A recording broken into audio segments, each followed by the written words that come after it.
find the community that cares about this stuff. And you don't have to like immediately join them and get on the streets every single day. But if you get to know who those people are and what they're doing, and you like maybe follow a community page on Instagram, maybe one time they'll post an event that you can go to and be like, okay, this is something that I can help with. You don't have to go all in order to help. The littlest thing creates the littlest ripple, and then it creates a wave, and that's how change happens.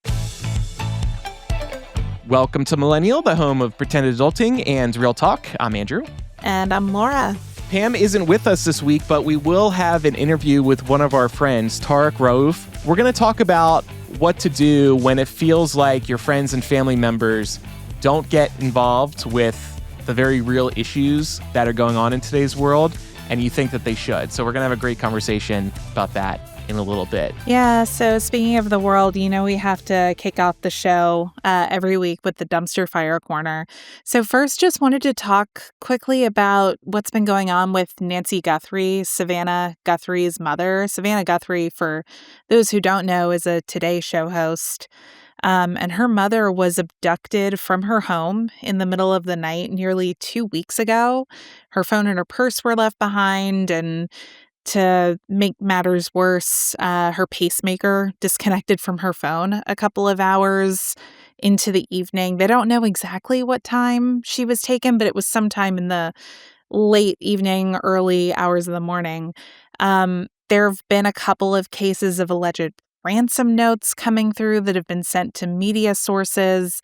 And the family has been making some direct pleas online, recording short videos to put out there, begging people for any knowledge they might have about what happened to their mother, and also sharing that they think she's still alive, which really makes this an unusual case. Abductions like this are pretty rare.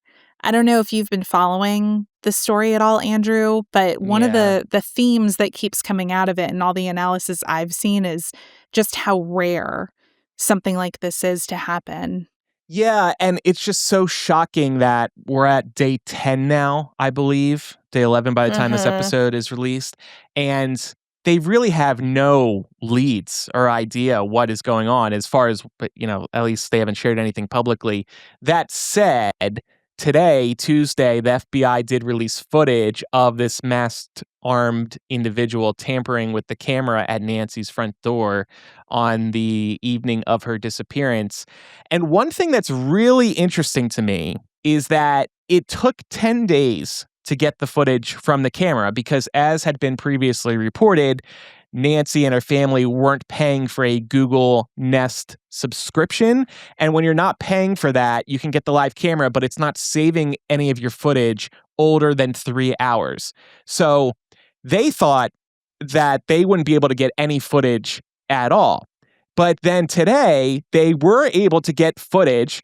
The FBI was a little cagey about how exactly they got this footage. They said they worked with their partners to make this happen. What people think happened is Google actually did have footage saved older than 3 hours that they were able to extract from their servers. And I think a really big takeaway about this for everybody is if you think footage does not exist, if you think you are deleting footage, you are not. They can find it. It might take 10 days, but they will be able to access it. And I think that's a very scary reminder. In this case, it's good that they were able to, for Nancy's sake, for the family's sake, but this is a really concerning thing. They might act like they delete your footage, but it's not deleted. So just keep that in mind. Yeah. Yeah, that was definitely a little disturbing. I mean, I pay for monitoring on my doorbell camera, so it does keep my footage. But yeah, I was always under the impression that I could go in and delete whenever I wanted to. And of course, I don't have a Nest, but still, I have to think same principle probably. They're all doing it. Absolutely. It's, I will say, it's a pretty impressive technical achievement again, if it took them 10 days, this could not have been easy for them to do. And maybe they were considering for a while, it truly was gone. So however they did it, I am actually kind of impressed that they pulled this off. But there's so many weird aspects to the story. Like, didn't they recover a camera on the roof of the house? And Yeah. why haven't they found this person and Nancy yet? And another point I saw observed, so this was in the Tucson area that this kidnapping occurred. I believe it's Pima County. People are pointing out that if the FBI and the sheriff's department of Pima County can't crack this case after 10 days, this very high profile case, where does that leave everybody else? There's some major issues with law enforcement down there that I think probably needs to be looked at as well. I mean, I think that could even be more broadly applied to the experience of missing people all over this country.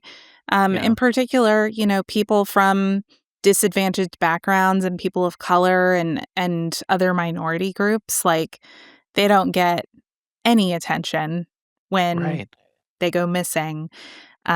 So, rightly so, Nancy Guthrie's face has been, I think, permanently like etched into all of our memories. But I think it's another case of like, well, an affluent person of means disappears and we're going to drop everything and run to the presses. And we don't do that for other people. Right. Exactly. And there has been some criticism. Now, look, this is awful for the family. Oh my God, what a nightmare. But yeah, there has been some criticism on the media too. Like, why are we giving this case so much attention? There's the obvious, Savannah Guthrie, but it's like, do we still need this much coverage? ABC World News one night dedicated the first 12 minutes of their half-hour broadcast to this? ABC World News? This is the focus for half the broadcast? There's just been a lot of coverage of this, and people are really not sure why. People love a mystery. Is that all it is? Yeah, I mean, I do think I understand the amount of coverage, though, given the circumstances. One, just because this kind of kidnapping is so rare. I mean, I think I'm not trying to be like crass or anything, but there's usually a 24-hour rule with missing people, right? Where the police understand like their best chances of recovering that person alive is to find them within the first 24 hours. And it really seems like law enforcement and the family still believe that even though it's been almost 2 weeks, they still believe that she is alive, which is notable because one of the things they were really emphasizing early on was that she has a daily medication she has to take that is like necessary. Like, she cannot miss it. Like, she would presumably fall very ill and die without it.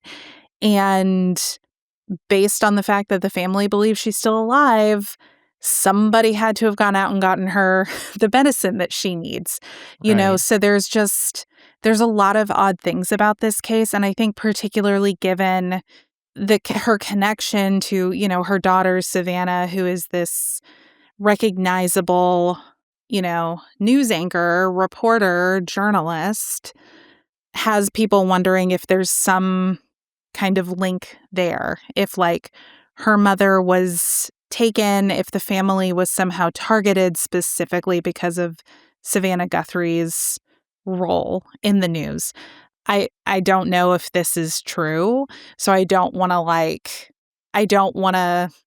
parade it out as gospel or make anyone think that it's a thing, but I've seen some people theorizing that it could have something to do with Savannah Guthrie's coverage of the Epstein files, but at the same time, I'm like, lots of reporters have been talking about the Epstein files, so like, why her specifically? Right. I think there's like an X factor here that people are like, why though? Like, what's the motive? There's theories that it's somebody who the family does know because it does seem so random. And again, for this to be pulled off so well and by well, of course, I just mean they haven't been able to catch this guy, is really interesting. My only other idea in terms of why Savannah's mother and why now was that this happened basically right before Savannah Guthrie was supposed to go to the Olympics. Mm-hmm. I just find that timing suspicious. I don't have any more to this theory as to why now and why her, but I just find that timing a So, little too like, coincidental. they didn't want her to go to the Olympics? No, not that part. Just like they wanted to see if Savannah would not go to. I know that's stupid. I don't know. Again, the timing's just weird. Yeah. No, I mean, I hear you. Like, everything I think we're going to see in the conversation that we have later on in this episode that everything is just kind of weird right now with just the timing of how all this shit is playing out. Yeah. But yeah, there is something very odd at play here, and I think that's also a big part of it, Yeah. which I can understand. Yeah. Last question I have for you is, does this have you thinking about some of your elderly loved ones and their safety? Because this is almost making this look too easy to occur, especially against an elderly person. That's given me pause. Yeah, definitely. Well, yeah, because, like, I think about elderly relatives and, like, how none of them, like, really do, like, any kind of serious home security or anything like Right. that. Like, I don't think they'd know how to manage it. And the other thing is, too, and I've lectured some of my older relatives about this, they answer this is a generational thing. They answer the damn door when they have no idea who's out there. And I'm like, y'all, were you expecting company? Because I've been over at people's houses and they'll go answer they'll be like, oh, I wonder who that is. And I'm Yeah. like, what, Right. you don't know? Yeah. Yeah. No. Well, and yeah, like, they wouldn't know how to operate smart cameras if you tried installing them at your house. But also, like, in my grandparents' case, they don't have Wi-Fi.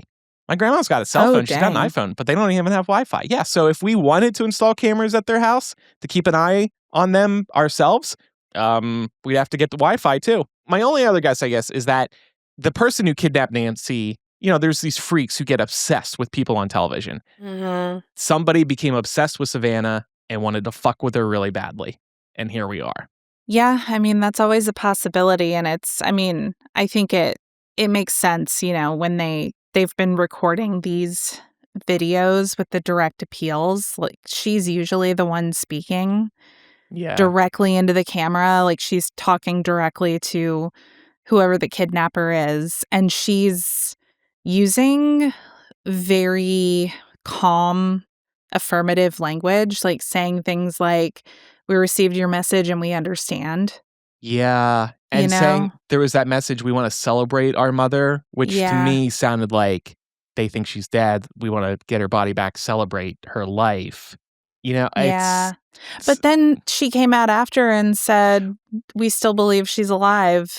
Yeah. So something has convinced them.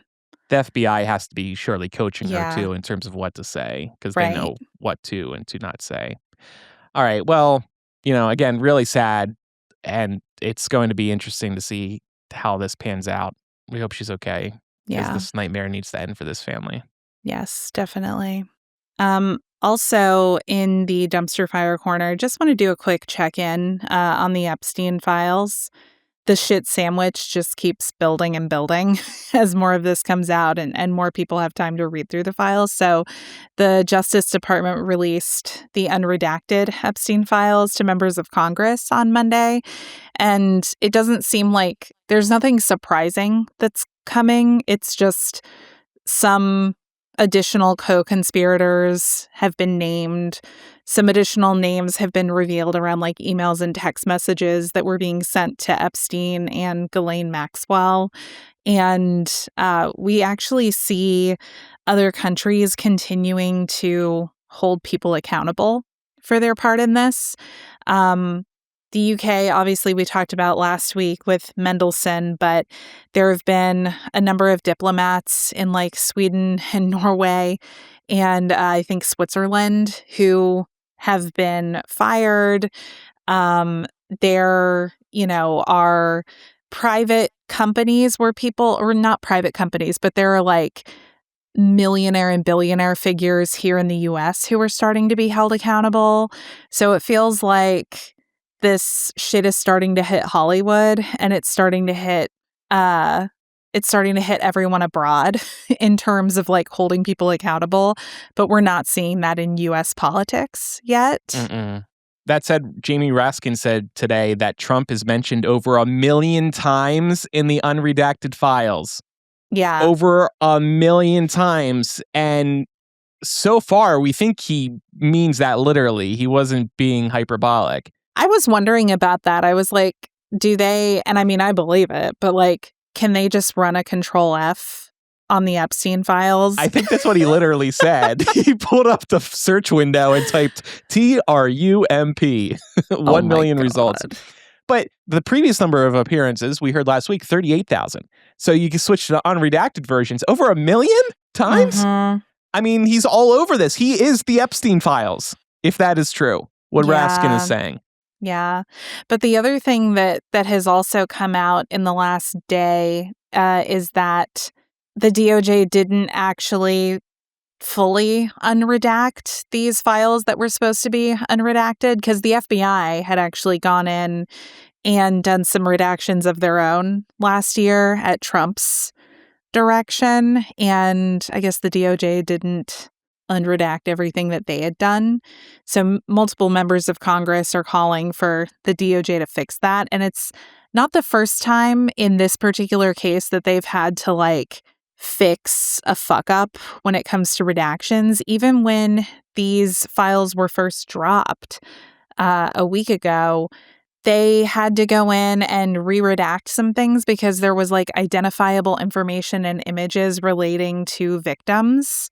And so they had done a really good job redacting like co-conspirators, but they left victim information unredacted. Crazy. So this is just, these people are incompetent. It's a total mess. Yeah. Yeah. So Les Wexner is a co-conspirator who was revealed through this. So he's like the CEO of Victoria's Secret, Abercrombie & Fitch, and Bath & Body Works. So he established all of those.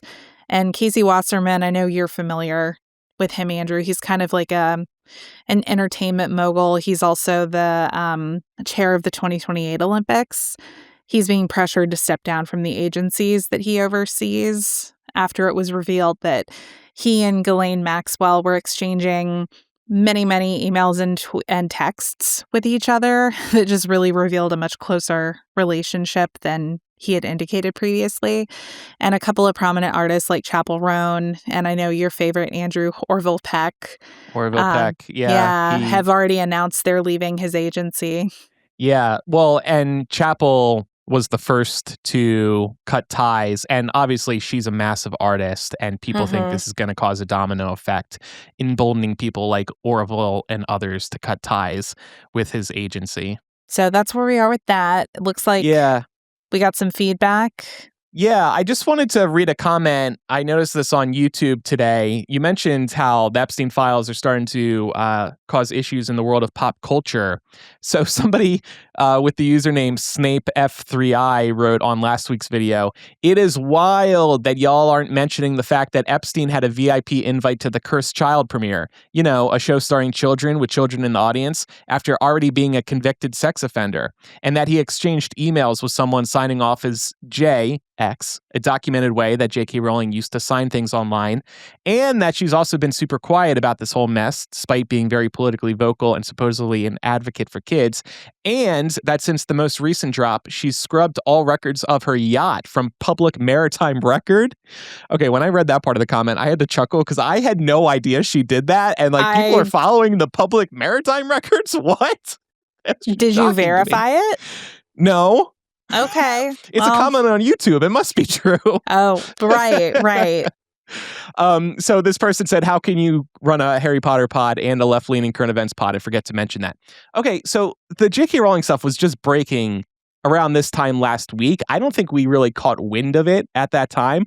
I have no problem saying that J.K. Rowling is being very sketchy here. Yeah, she definitely is. It is very odd that she's been generally pretty quiet about Epstein. In terms of the Cursed Child thing, I wouldn't jump to conclusions about her extending that invite or anything. It was also reported that he was turned away at the door, and good thing that he was. But yeah, not a good look for her or her people that they were inviting him to the Cursed Child premiere. Yeah, I don't care for J.K. Rowling. I think we've made it pretty clear we think she's a piece of shit. And yeah, like, we'll keep an eye on all of this and see what more comes from it. Yeah. But I definitely, like, you've indicated a couple of things I didn't realize had happened, and I'll have to go look them up and read more. Yeah. I am seeing what this person's talking about with the maritime records, and also the signature thing, the capital J and then the X. People did find tweets of hers where she was doing that. And then in an Oh. email, the names are redacted, except for Epstein's, but somebody does sign their name like this. And the way the email was written between Epstein and this person, possibly J.K. Rowling, it's suspect. It's sus. It's like, Okay. it sounds like something, it was a reply that kind of sounded like something J.K. Rowling would say. Man, I mean, listen, again, I'm open to the possibility, but it's also just like, if that's the case, what a freaking hypocrite. Exactly. And people were also pointing out on social media that she hasn't been quick to threaten lawsuits against anybody who's That's claiming she was true. associated with Jeffrey. And normally she's very quick to threaten legal action. Listen, and her favorite ones to go after are the people who have like 12 followers on Twitter. Yeah. And she's like, I'll sue you. Yeah. It's a true miracle she hasn't tried to like shut down MuggleCast. Honestly, Anyway. there are times when I'm like, does she still remember that we exist? I hope not. Please forget that we exist. So thank you for bringing that up, Snape 3 F3I. Look, I'm happy to be called out on this stuff. Totally. I just think this wasn't on our radar at the time of last week's recording. All right, so that's what's happening. Listeners, this show is brought to you by listeners like you. By supporting us over at patreon.com/millennial, you can get instant access to lots of perks, including After Dark. And this week, we're going to be talking about divorce and seeing people who we know go through divorce. And this is inspired by a confessional we received. Somebody was asking us for our opinions on marriage, especially as two people who are not married and where we're at with the idea of marriage right now. So we'll talk about that in After Dark this week. If you want to support us in a different way, you can visit shop.millennialshow.com to grab official show gear. We would also appreciate if you told a fellow millennial about the show, and make sure you're following us in your favorite podcast app. We're going to take a quick break, and then we'll be back to talk with our friend Tark.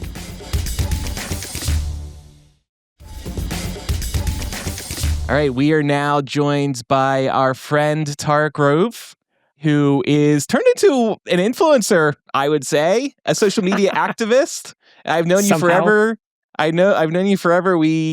Did we meet through Hypable, or did it extend even further back before that? It was like I applied to work on Hypable through MuggleNet. Like, you posted the thing on MuggleNet, and then I was like, oh, that's cool. I want to apply. And so that's how we... That's funny. I didn't realize there was a MuggleNet connection too.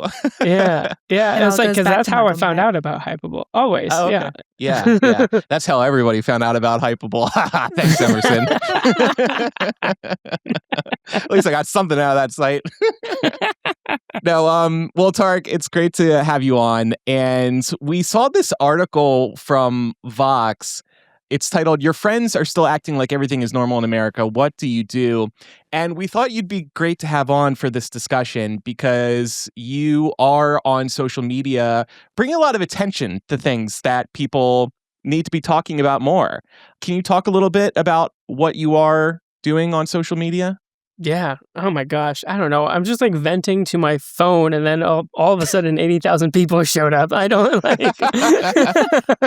like that's what it feels like. No. I originally started making videos on social media because I wanted to talk about the racism that I experienced at Apple, because I had a couple of Israeli Zionists complain about a Palestine flag pin that I had. Apple supported the Zionists, told me to remove the pin, and I was like, well, I gotta this is like not fair. Like, I had to like speak up about it. But I recognized at that moment that if I only made one video about it one time, it wasn't going to go anywhere.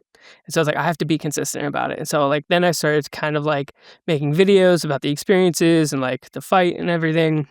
And then like it really just kind of blew up in like October 7th, 2023, genocide started losing family members. And like as I was losing more and more family members, and at the same time, I lost my mother a couple of months afterwards. Like I became like venting about the experience of what it's like to have to fight such mass, like systemic racism and bias. And so I started talking about that. I just started talking about what it's like to live through a genocide, to lose family members, to not be seen. And at the time, I was an entertainment journalist, which I've like not really called myself in a while now. And I talked about the way the entertainment industry has like failed us. And so my platform grew from like just talking about the awful things that Apple was doing to experiencing the genocide to now advocating for causes that people need to be aware about and just trying to get people to think about things in ways that they might not necessarily thought of before. Yeah. Well, first of all, so sorry for your losses. You've been through a lot, and you've put on a really brave face through all of it. But thank you for that background. I wanted to introduce this article too. So, like I said, this article, it's on Vox, and it's called "Your Friends Are Still Acting Like Everything is Normal in America. What Do You Do?" And it responds to a reader who feels alarmed by what happened to Renee Good in Minneapolis last month. And this was actually published before Alex Preddy's death. And they were frustrated that their friends around them seem to carry on like things are just business as usual. And the columnist, to answer this person's concerns, invokes political theorist Ernst Frankel's concept of the dual state, in which a visible, normal, everyday life coexists with this hidden, coercive, prerogative state that applies violence without legal constraint.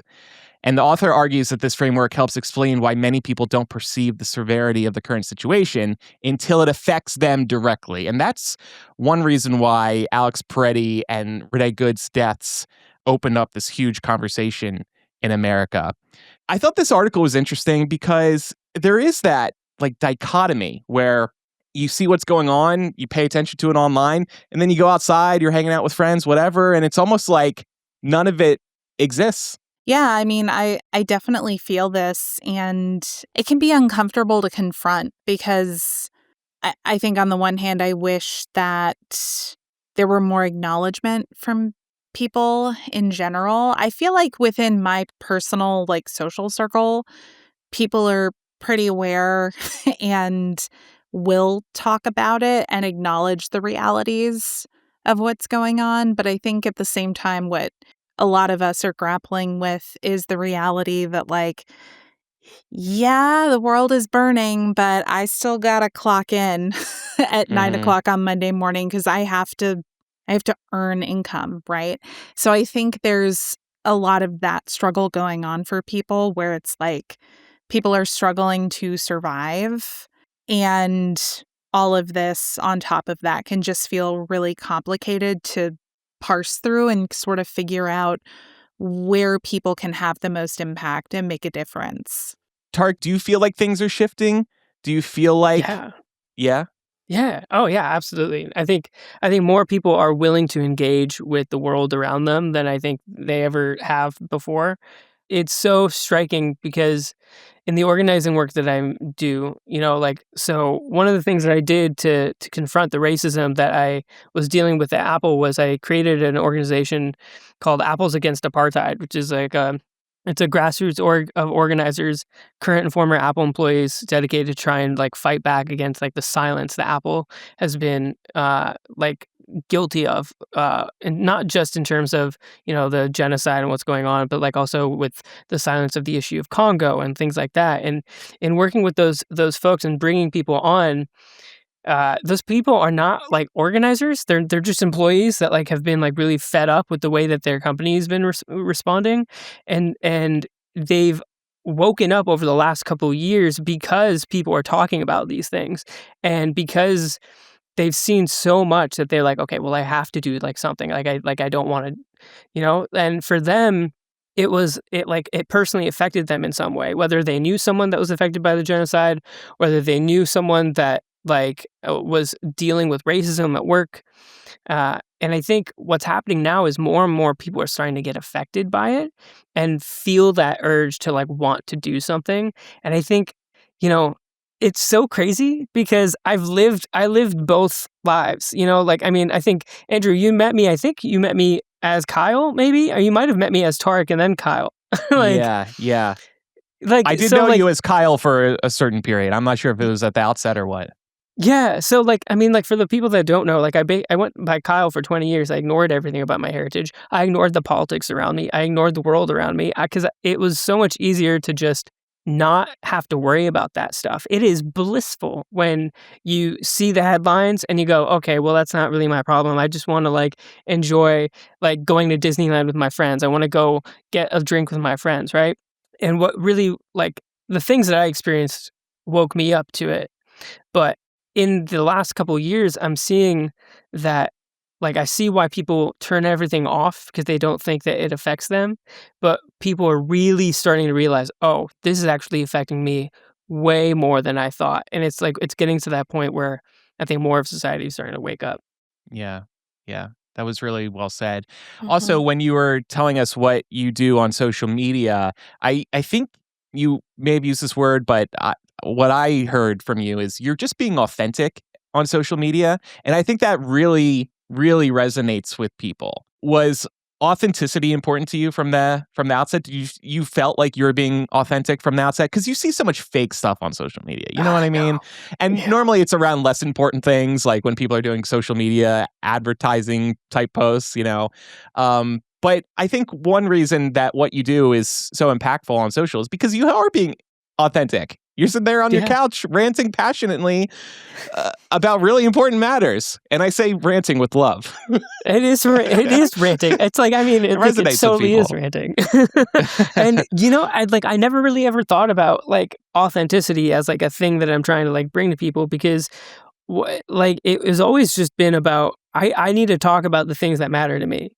And the things that matter to me have like the issues of what matter to me have like kind of like grown in scope over the last couple years. It's not just about Palestine anymore, right? Like I really, really care about making sure that people are educated about what's happening in Minnesota. People are educated about what's happening with ICE, how ICE and Palestine are related, but also like so many other subjects that I find important.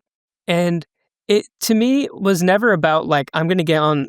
I remember I started making videos right at the start, and my coworker was like, "Oh, you want to be a famous influencer, huh?" And just like right when I first started making videos, and I was like, "No, I just want to talk about the things that I care about," you know. Yeah. And I think that's the thing is that's what engages people is like listening to someone that cares about something, understanding why they care about it, and trying to have them explain why we should care about it too. Yeah.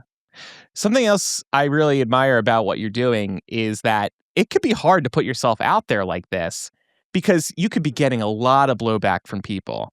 So, how do you manage that in terms of protecting your own mental health? Do you read the comments? Do you avoid them? Are I'm you a banning people left and sucker. right? Like, I'm a what? sucker for the comments. I'm a sucker for the comments. I love them, and you know sometimes I the thing about it is that whether or not I respond to the comments, and sometimes I have to hold myself back, and that's like it's like because sometimes the responding to the comment will completely invalidate like the way that people respond to the video because people are like, well, you can't like you know like if you're dumb about it, like some people are really aggressive about the way that Mm. they respond to comments. I'm like, but it's luckily, I haven't had that much blowback. Thank God. Oh, okay, good. Knock on wood. I know. Yeah, Yeah. I'm really Mhm. I don't know. It was really funny. I had a coworker who was upset that I talked about him in a video because he was he ended up supporting Israel behind my back and like he was like really nice to my face and he blocked me on Instagram so that I couldn't see all of his pro-Israel stories. And I'm like, dude, you're such a jerk. And I talked about him. I gave him Uh-huh. a fake name and Oh, then he said that I doxed him and that he got like hundreds of death threats from that video somehow. And I'm like, how is it that you're getting hundreds of death threats when I have not gotten like one? yeah. That's So, not sure that tracks. Yeah, well, but and yeah, I it's mean, you go ahead. anonymized him, so Yeah, Right. yeah, it's but like thankfully, I say that because I'm actually surprised at the lack of blowback that I've received. And I think it's because I try really hard to make sure, like, in everything that I do, in the way that I speak to people at Apple Corporate, in the way that I speak to, like, Zionists that disagree with me, I try to talk about things in a way that doesn't, like, paint anyone in like a horrible light, 'cause I'm not trying to, like, drag anyone down. I'm just trying to talk about my experiences. Right? And, like, I don't go out of my way to attack people, and I think that's one of the reasons why I, thankfully, haven't gotten anything. Yeah. No, that is surprising, but I'm glad to hear that because taking that stuff can be really harmful to your mental health. I think, Laura, we talk about this from time to time in terms of the podcast. We used to get, I think, more criticism. I think it's kind of died off for us too. I'm not sure why. Maybe just the people who are mad at us just gave up on us and stopped listening. Maybe. I will say it was definitely worse in the fall of 23. But I think over time too, and hopefully you won't need to do this, Tarek, but like you just kind of build up a sort of shield against it. You learn to like just let it go instead of letting that stuff get to you. Because you can never please everybody online. There's always going to be somebody you're pissing off, no matter what your opinion is. And half these people are like probably bots that are like designed to enrage you. Exactly. Yeah. So good to remember. It's really about just like engaging with people honestly and earnestly, and like if people just disagree with how you feel, there's nothing you can like do about it. You can give them the facts, you can give them like everything that you know, and if people are gonna come out of the work and call you names or like say that you're lying or whatever, like that exists no matter what you do. Everyone's always gonna disagree. Yeah. So do you two talk to people in real life, friends, family, whoever, about what's going on in the world? And like, have we ever been in these experiences where people ignore what's going on, or like, oh, it's not that big of a deal? Laura, do you deal with this? Not so much. To be honest, I've got a pretty I'm trying to think about how to say this in a way that doesn't sound sad because it's not. But I've got a pretty tight social circle. So the people who are closest to me that I'm interacting with on a regular basis, we're pretty much on the same page with our level of like engagement in what's going on in the world around us and trying to learn more and being open to discussing these things. I grew up in a family where we talked about the news around the dinner table, so that's kind of my experience with this in general, and I think you tend to attract similar people to yourself in terms of like what you value and what's important to you. Yeah. So I don't deal with that quite so much just like in my social circle, really. But I will say, like, if I'm out and about in the world and somebody is melting down over something like very inconsequential, I'm like, how are you freaking out about like, I don't know, your order being wrong at a restaurant or something when all of this is going on? Or sometimes it can be challenging too when it's like you have something you have to do at work, right? And you're like, but like, do we know what's going on all around us, right? So I think it can be tough in those situations. But I think that's more just like run of the mill, like life carrying on, like business as usual. And it just feels kind of awkward to see business as usual happening while, the police are executing people in the streets. Yeah. Yeah. Mm-hmm. Oh, you're lucky. I constantly, I think, like have friends or loved ones that like really do just like want to ignore everything. And it's really hard because when you try to bring it up, there's a discomfort that happens that then makes them feel like they're being attacked. Right. And like, it's whether it's like a friend that I've had for years, like that I've met in the entertainment journalism space that like does a bunch of like activism regarding like POC activism or indigenous activism, but they don't really touch on the issue of Palestine at all, or like they refuse to really touch on that enough. Or if it's like a family member that gets really offended because I post a Facebook status saying I'm really fucking angry at everyone that's silent, like you're all part of the problem, and then they get offended this happened. A family member started crying because they thought I hated them because I posted how angry I was with the people that were silent and not doing Wow. anything. And that person was silent and not doing anything. So like the struggle is trying to have those conversations with making sure that those people understand that it's not like a personal attack on them and it's not something that they have to feel defensive over. Even if they are guilty of ignoring the things, I think when people start to feel attacked, they back away and they close up and they don't want to deal with it, and it kind of makes them want to ignore it even more because they're like, well, like I don't want to talk to anyone who thinks that I'm just a horrible person just for ignoring it all, right? And I think the Yeah. tact that I've had is just trying to make them understand that like you're helping by not saying anything. You think that you like these actions or ignoring these things is just fine and like nothing, it doesn't really matter. But the fact is like that actually does hurt the people that are affected by it. And now with what's happening in Minnesota, the way that ICE is like attacking people and kidnapping people and killing people in the streets, the more silent you are, the more upsetting it is for those who are affected by it and know people who are affected by it. And it's just trying to convince them it's not like you're not evil for not saying anything, but I just need you to recognize that you not saying anything is incredibly hurtful to the people around you. Even though you might not see the impact of your silence, there 100% is an impact of your silence. Yeah. Yeah, that's really well said. For me, there are some people in my family who are right leaning, and it is very frustrating to see them carry on or even like what Trump is up to, especially when, for starters, there's multiple people in the family who are gay. And then just seeing him try to roll back LGBT, especially Q rights, has been really frustrating because you have two gay people in your family. Don't you realize that these things that Trump's doing are affecting us too, or having an impact on us too? But it is hard to ignore when, people are going into the food store and they're noticing prices have gone up compared to last year, or, the cost of housing is going up and Trump's doing nothing about it. A lot of polling is showing that people are really feeling the economy. So, getting back to what we were talking about with like the dual state, you don't worry about it until it happens to you. These people are starting to realize it's happening to them. And then you look at Preddy and Renee Good, and people are looking at that and going, this is happening in America. I'm seeing it with my own eyes, and they're telling me not to believe what I see with my own eyes.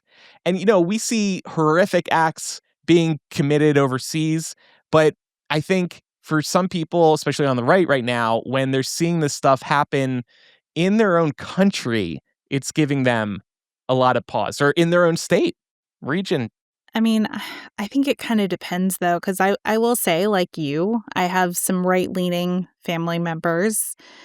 And depending on how sort of like thick their bubble is that they're surrounded by, if they're in a household where all they have 24/7 is Fox News, and that is their one and only information source, and ICE is not super active in their community, or people that they know personally aren't being impacted by that, I think there's still quite a few people like that who genuinely are not as aware of what's going on because they have so insulated themselves. I think out of a desire to remain ignorant, like I think it is a choice to put yourself there. But I think there are still a lot of people like that who, yeah, they're turning the other way, but they're doing so to such an extreme that they're like not even hearing any of the news of what's going on. Yeah, no, they're not. I mean, sometimes I'm at Planet Fitness and they always have CNN, MSNBC, and Fox News all on right next to each other. And it's terrible to watch when you're working out. Like your heart's already being strained by the cardio, and then you're seeing these two alternate realities right next to each other. Fox News talks about the dumbest, most meaningless stuff, while CNN is like, hey, somebody was just shot in the street for holding up their cell phone. It's you're right. They genuinely believe they are living in these alternate realities, and it's scary. It's actually it's the parallel between what Americans are currently experiencing with ICE and the Republicans and Trump is like so so similar to what Palestinians have been experiencing, because Palestinians, like, we see the way that people they see headlines maybe about Gaza, especially the last 2 years. They see headlines about maybe the West Bank, but like they don't think it affects them, and so they stay head down. They're like, I don't really like care about this, because they choose to be ignorant. Like, people choose to not want to learn about this stuff because it really doesn't affect them. So to hear you talk about that, Laura, is just like it. Like, I smiled because I recognize the things that like people are going through, because this is something that has been going on for so long.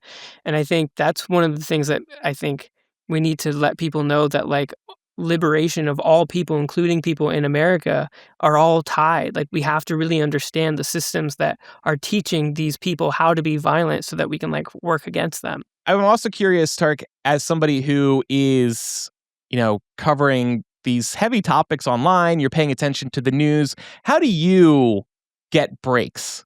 Like, we all need breaks. I hope you're getting some breaks for your own mental health. What's a break? I don't know what that is. Even temporarily, or watching heated rivalry or anything? I don't know. Oh yeah, like absolutely. Like I think. Well, the thing that's tricky, and the thing that I'm trying to like get myself to not do is my break is doom scrolling. I end up like just doom scrolling, like, or I end up like, so like I'm trying to learn how to like actually put on a TV show and like really get like turn off my brain, or like maybe find a book. It's hard. It's so hard because I'm in that world constantly, and I feel like as someone who talks about a lot of things online, I want to know what's happening, and I feel like the constant rate of what things are like is just insane. And it's like, whether or not I choose to digest that information, it's getting thrown at me because of the way that I've made my feed. Like, both my feed on Instagram and my feed on TikTok, they are very heavy Palestine related, very heavy like activist organizing related. So it's like I just see like occasionally the thirst trap, which I like am so thankful for the break. But it's hard to get a break. Yeah, it's incredibly difficult. And you want to watch the Palestine content, but like you don't want too much of it because you want those breaks, right? So, but social media is like, oh, he's watching these, so I'm going to give them more. Mm-hmm.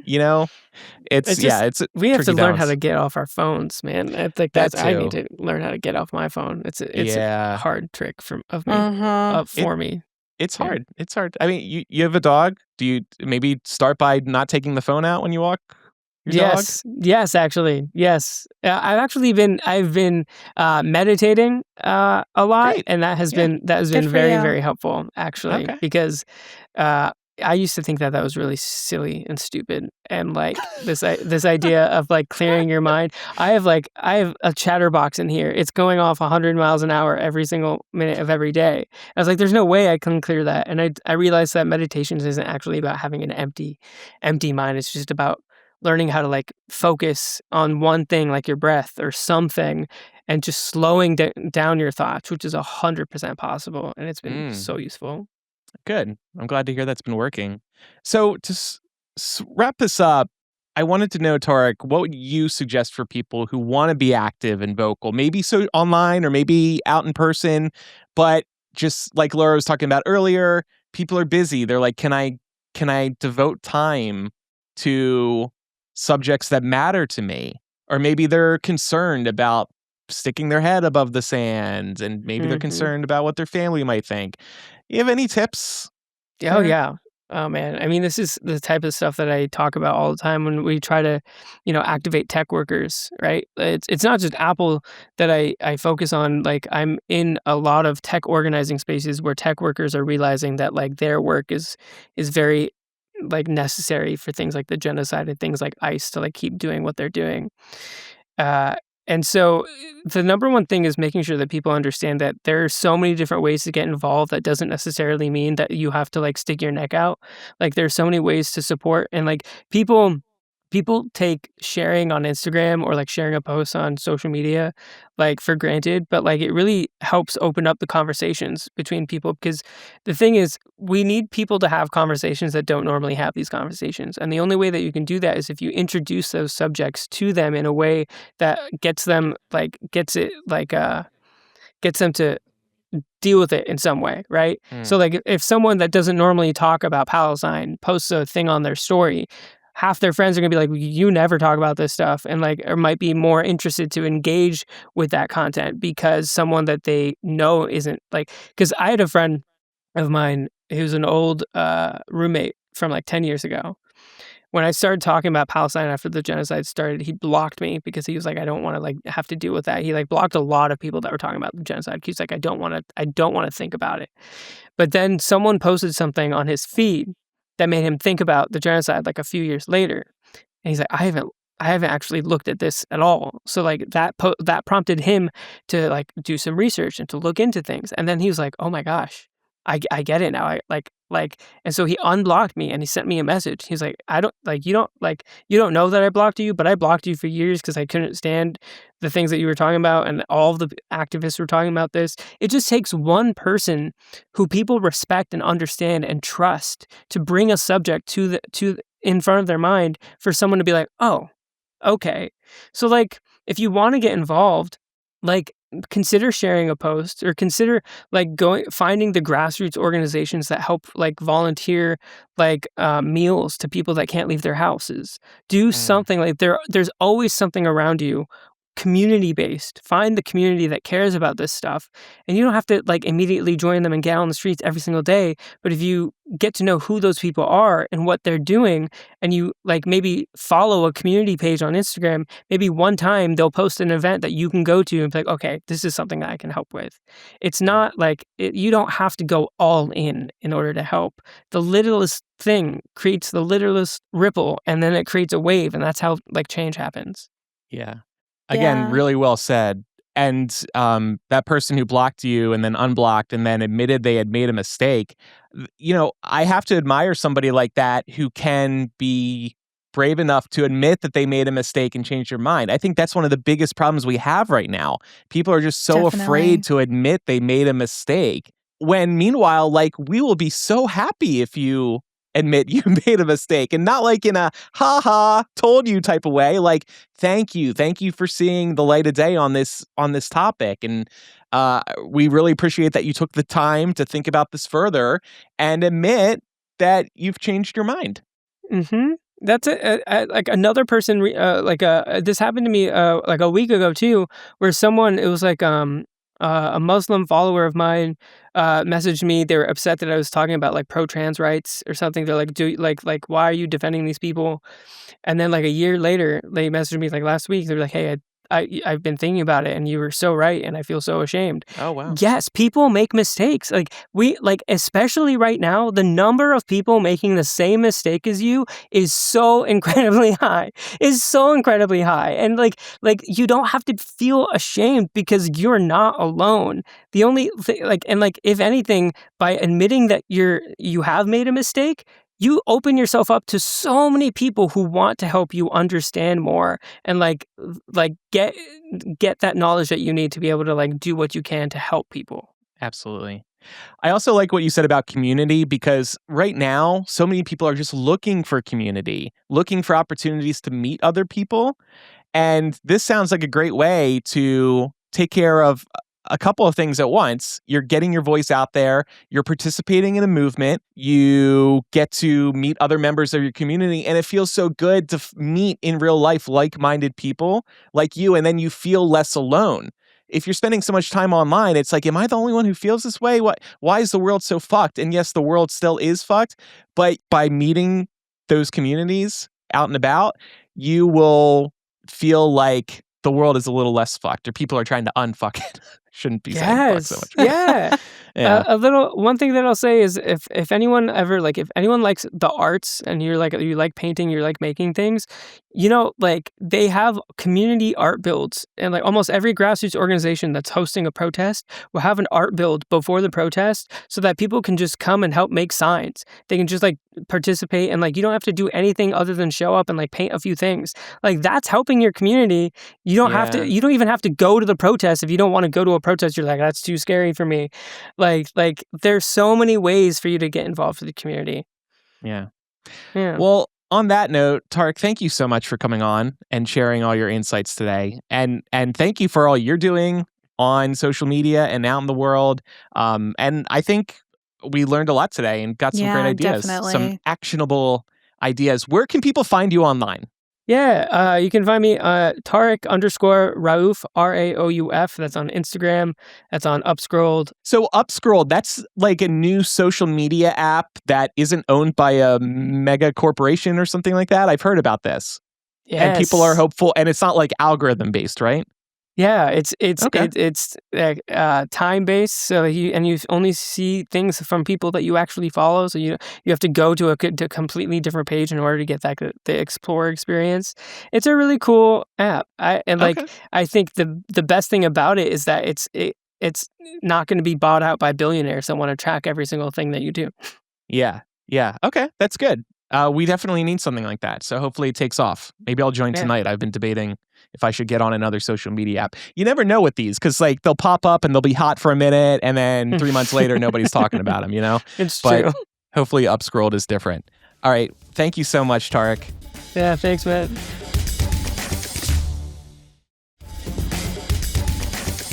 That was a great time with Tarek, wasn't it, Laura? Yeah, he was so great.